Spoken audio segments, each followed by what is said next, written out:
Welcome to the Sound of Economics. My name is Guntram Wolff and I'm the director of Bruegel.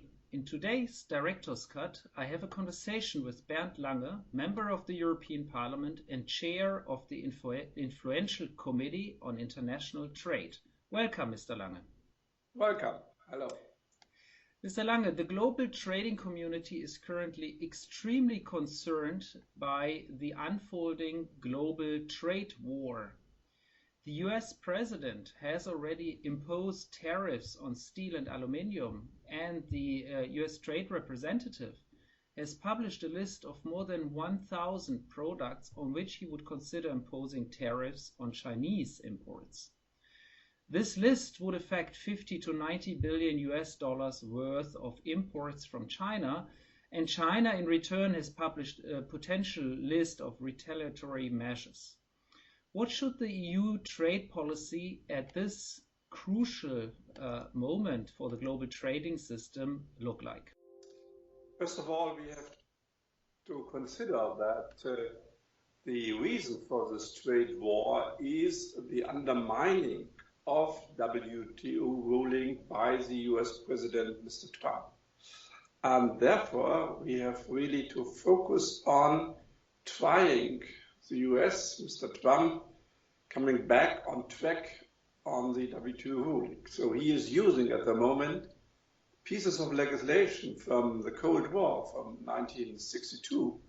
This is the 232 investigation on steel and aluminium. And another one against China from 1974, it's the 301 Trade Act on IPR and behavior which is not acceptable. Two legislations which came into force before the WTO was founded in 1995.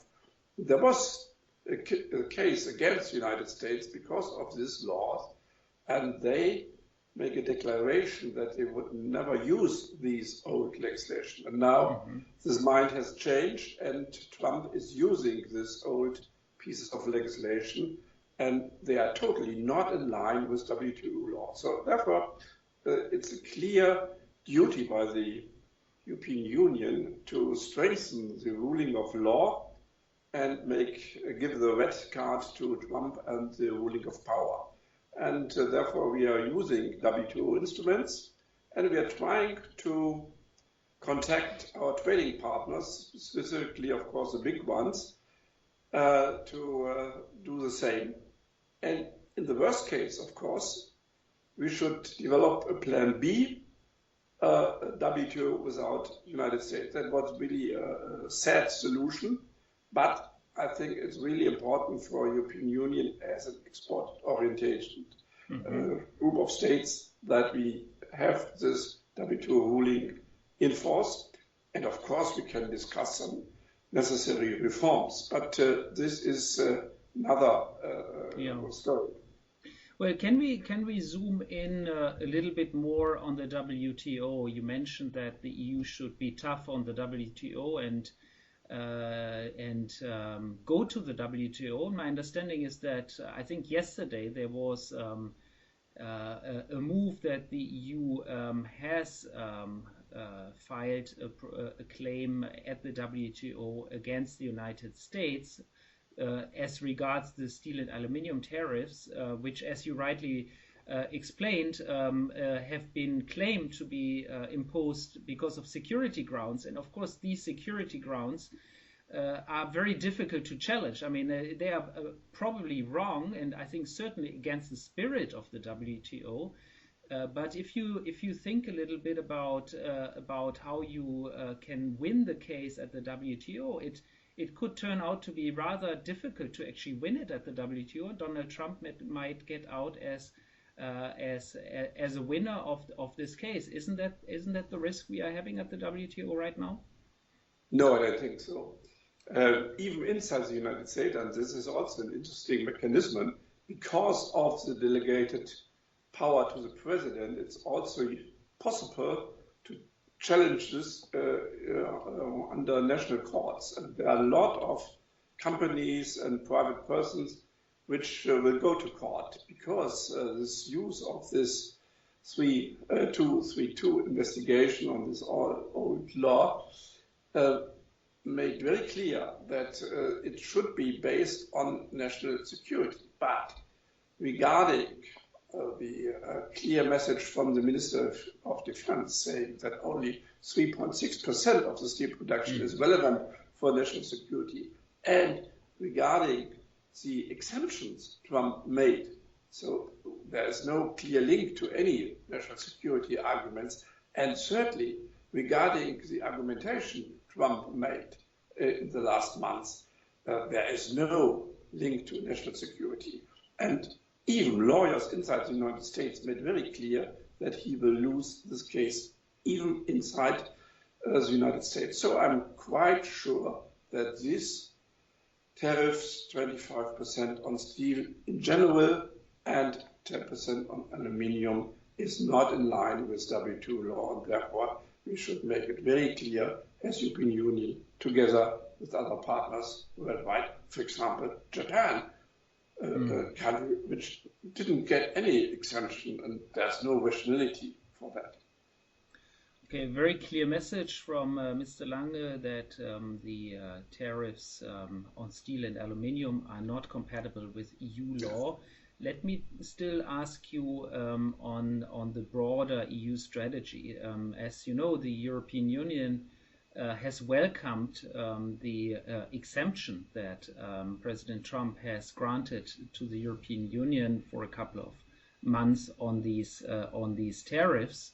The European Council has announced that it welcomes this exemption, would like this exemption to be permanent, and Reuters quotes Cecilia Malmström, the European Trade Commissioner, as being uncertain as to what President Trump expects from the EU in order to make that a permanent exemption. So a deal maker wants something in return for this to be permanent.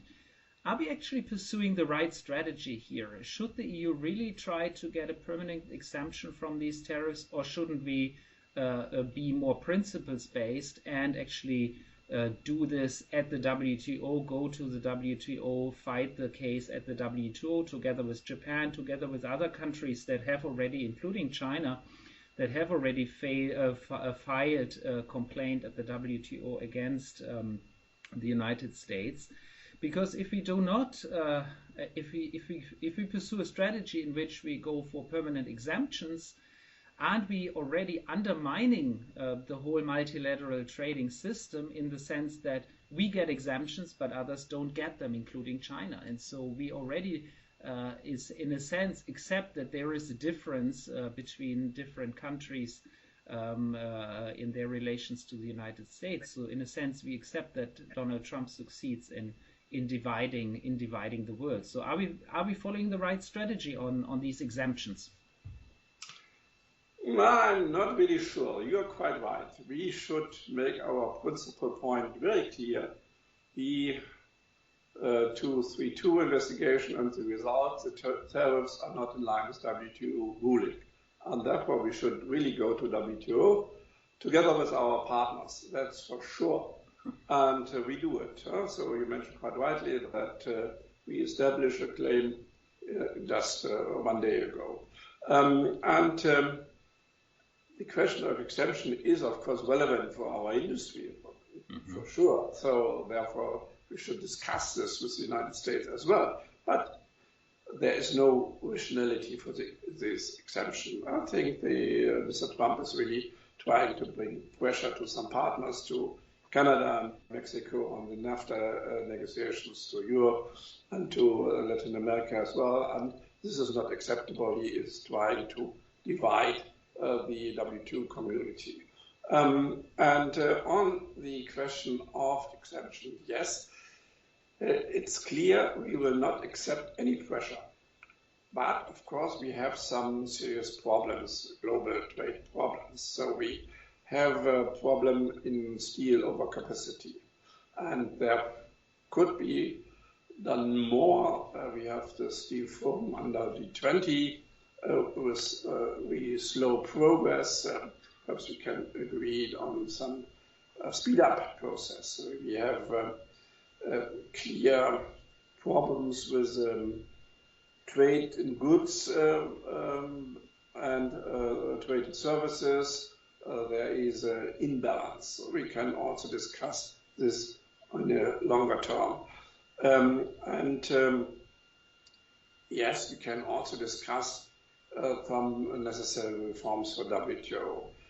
I'm not sure that this is sufficient for Mr. Trump, but I see no really possibilities to go in the direction of Trump regarding concrete tariffs or something else. This is not our way to deal with trade rules, and therefore the main task is really to use WTO and try to bring Trump back on the track. Let's see if it's possible or not, but this will be our main task. Okay, perhaps we can talk a little bit more about the domestic politics of the European Union and how different countries, different party groups, different members, different political directions also think about this. I mean, not everybody is a free trader. Not everybody believes that the WTO is the right and the main instrument for shaping global trade. Can you give us perhaps a sense of how the discussions in the European Parliament are going? Are members, colleagues, are they prepared? Are some very surprised by this new US president and his action? Just to get a sense of let's say a feeling of how is the politics going? Because I think, as you rightly say, the European Union is, of course, very vulnerable to global trade. We are a major exporting player. We run a very large trade surplus, especially, of course, our respective home country, Germany, has a very large trade surplus. So we are very vulnerable. And not just in trade, also on security issues, but we are vulnerable to what the US president does and what China is doing. And we have so far always relied on the WTO, but the WTO itself may be under threat. So what is the feeling among parliamentarians? What is their thinking? How prepared are they to think of Plan B and Plan C? Yeah, first of all, Mr. Trump is only looking on trade with goods. Mm-hmm. You mentioned quite rightly there's a surplus from the European Union and from Germany towards the United States. But regarding trade and services, it's the other way around. And regarding capital flow, it's also the other way around. So this is only one side of the coin. And this is not correct if you look to the whole picture. Secondly, there is a common understanding that this policy of Mr. Trump is not a rational policy. Even in the negotiation with the officials from the USTR, the trade officials of the United States, there is clear we could find some solutions. But even they are really concerned about the unpredictable of the decisions inside the White House. And that's the main problem. You can't really not rely on a long-term strategy. And this is a common view inside the European Parliament and I think inside the European Union as well. Of course, we have different problems regarding these measures. For example, in my constituency, we have a steel producer, Salzgitter, which was harmed by extra tariffs last year. It was 22.9 extra tariffs, so they stopped the export to the United States. In Austria, for example, we have voestalpine. They have a share of 30% export to the United States, and they are really harmed now. So this has to be recognized in our policy towards the United States as well. But I think there is a big consensus inside the European Union that we are acting united. Hmm. Well, perhaps my last question is on the impact of the U.S. tariffs on China, and what is the respective fears in Europe about what these tariffs would imply for our industry. You mentioned your steel industry in Salzgitter, and I guess perhaps you can give us a sense of how afraid are European producers of being swamped with Chinese products that cannot be sold in the United States anymore? Because one of the main effects of tariffs, bilateral tariffs from the US against imports from China by the US president would be that some of this gets redirected to the European Union. I mean, let's say steel, or one of the things on the list of the US president is I discovered sewing machine needles. So very interesting points. So apparently the US industry needs to be protected against sewing machine needle imports from China.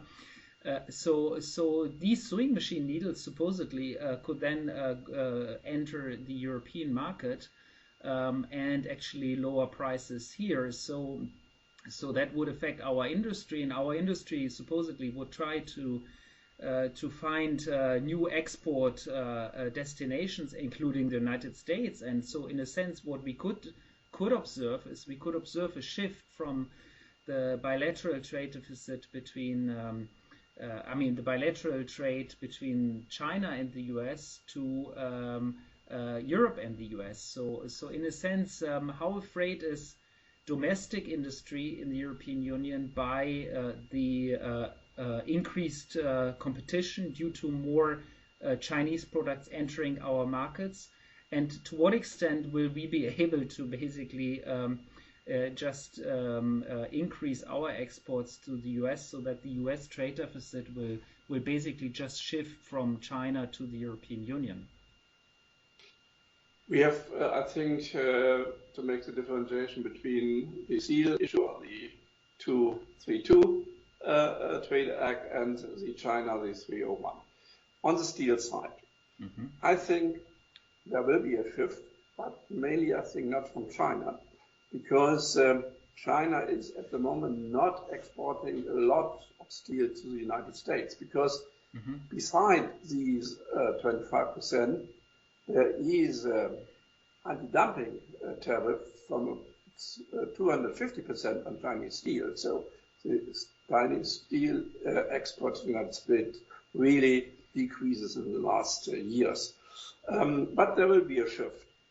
On this we have to look on very carefully, and we have the possibility to establish in line with WTO rules safeguard mechanism. It's clear procedure, and we will follow this procedure. So if there is a really dramatic increase in steel, then we will establish the necessary measures. That's for sure. And that might be the major problem in the whole steel exercise at the moment. On the China issue, of course, there is a problem with intellectual property rights, and Trump did two things. He announced the extra tariffs, and he announced also going to WTO. And this is the right way. We had also some claims against China because of not respecting intellectual property rights. For example, design parts for cars. And then there was a clear ruling of the appellate body, and China accepted this ruling. So that's the proper way. The question of extra tariffs is based on the national legislation of the United States from 1974, and this is not acceptable. And this will lead to an escalation, and this is a risk also for European producers, because we have global value chain. And Therefore, also European products will be harmed by this escalation. Or a lot of German cars is produced in the United States and exported to China, and they will, of course, also harmed by extra tariffs. At the moment, I look very respectful to China because they made, of course, anti-measures, they announced anti-measures to the announced US tariffs in a very reasonable way, not in a way of escalation. And let's see what will happen. So at the moment, there's a procedure inside the United States that stakeholders can give their opinion.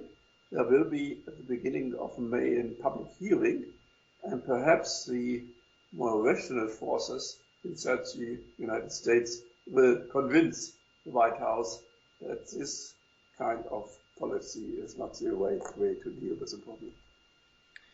Well, on this hopeful note, let me thank you very much, Mr. Lange, for granting the interview today, and let me thank our listeners for listening to The Sound of Economics, the Director's Cut today, in which I discussed with Bernd Lange, the chair of the European Parliament's International Trade Committee. Thank you, Mr. Lange. Thank you to all of you for listening. Bye-bye. Thanks a lot. Bye-bye. Bye-bye.